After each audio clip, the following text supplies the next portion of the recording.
நீங்க ரொம்ப அப்பாவியா முட்டாள்தனமா பேசிட்டு இருக்கீங்க. ஆமா ஆமா, இப்போ அவன் உனக்கு புருஷன் ஆயிட்டான்ல, அவனை தலைமையில தூக்கி வச்சுக்கிட்டு இப்படி எல்லாம் பேசிக்கிட்டு இருக்க. ஆனா ஒரு விஷயத்த மறந்துடாத பூமி, அவன் நம்ம எதிரி. எதிரியா? எதிரியா இருந்தா நீங்க அவரை எதுக்காக இந்த வீட்டுக்கு அழைச்சிங்கன்னு சொல்லுங்க. என் அண்ணன் வேணா இறங்கி போலாம், என் அண்ணியும் இறங்கி போலாம். ஆனா உன் புருஷன் எப்பவும் எனக்கும் என் பசங்களுக்கும் எதிரிதான். நீங்க ரொம்ப மோசமா பேசுறீங்க சித்தி.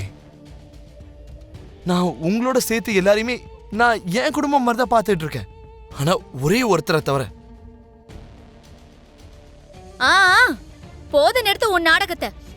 அந்த ஒருத்தரை தான் உங்க அம்மாவோட சேர்த்து வைக்கிறதுக்கு எங்க எல்லாரையும் உன் பணத்தை வச்சு வாங்கலாம்னு நினைக்கிற. சித்தி ப்ளீஸ் ஸ்டாப் இட். பழி சுமத்துறதுக்குமே ஒரு எல்லை இருக்கு. எந்த நபர்கிட்ட என்னோட மூச்சு நிக்கிற வரைக்கும் நான் பேசவே கூடாதுன்னு நினைச்சிட்டு இருக்கணும், அந்த மாதிரி ஒரு ஆளை கூட்டிட்டு போயிட்டு நான் எங்க அம்மா பக்கத்துல எப்படி நிக்க வைப்பேன்னு நினைச்சிட்டு இருக்கீங்க? இங்க பாருங்க, எங்க அம்மாக்கு அந்த மாதிரி ஆசையும் இல்ல, எனக்கு அந்த மாதிரி எந்த நோக்கமும் இல்ல. ப்ளீஸ் இதுக்கு மேல அப்படி பேசாதீங்க. இந்த கதையெல்லாம் வேண்டாம். என் அண்ணன் குடுக்கற செக்க நீ வாங்கிக்க போறியா இல்லையா?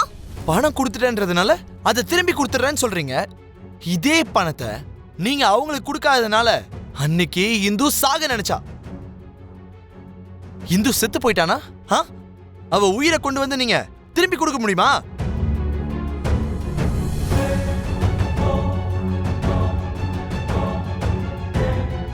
அதனாலதான் என் தங்கச்சி உயிரை காப்பாத்துறதுக்காக கொடுத்தேன். நான் கொடுத்த பணத்தை என்னால திரும்பி எப்படி வாங்க முடியும்? அப்படியே கொடுத்தாலும் வாங்க மாட்டேன். அப்படியா? அப்ப இந்துவும் அவ மாமியார் வீட்ல போய் அவ குடும்ப வாழ்க்கை ஆரம்பிக்க மாட்டான். அண்ணா வாங்கிக்கோண்ணா, அந்த செக்க வாங்கிக்கோண்ணா, என் குடும்ப வாழ்க்கையை காப்பாத்துனா.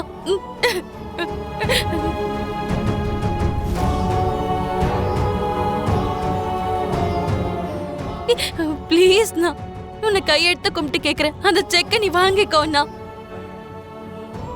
இல்லைன்னா என் அம்மாவோட முட்டாள்தனத்தால என்னோட எதிர்காலமே இருட்டா மாறிடும்னா. பிளீஸ் அண்ணா.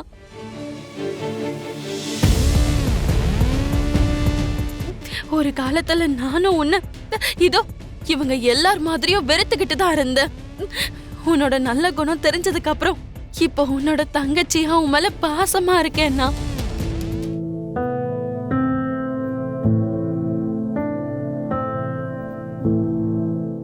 நீ கொடுத்த பணத்தாலதான் உன்னை நான் நல்லவன்னு சொல்றேன்னு நினைச்சு உன்னை இவங்க தப்பா நினைக்க கூடாதுங்கிறதுக்காகவாவது நீ அந்த செக்க வாங்கிக்கோனா.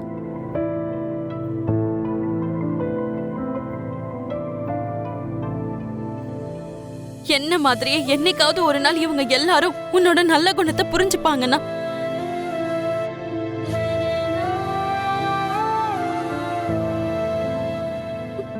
அப்ப என்ன விட இவங்க எல்லாரும் அதிகமா அழுவாங்கன்னா. இந்த வீட்ல நம்ம அண்ணன் தங்கச்சிங்கிறது இவங்க வேணா ஒத்துக்காம இருக்கலாம். இந்த வாசலை தாண்டனா நம்ம அண்ணன் தங்கச்சி தான்னா. நம்மள யாராலையும் பிரிக்க முடியாது.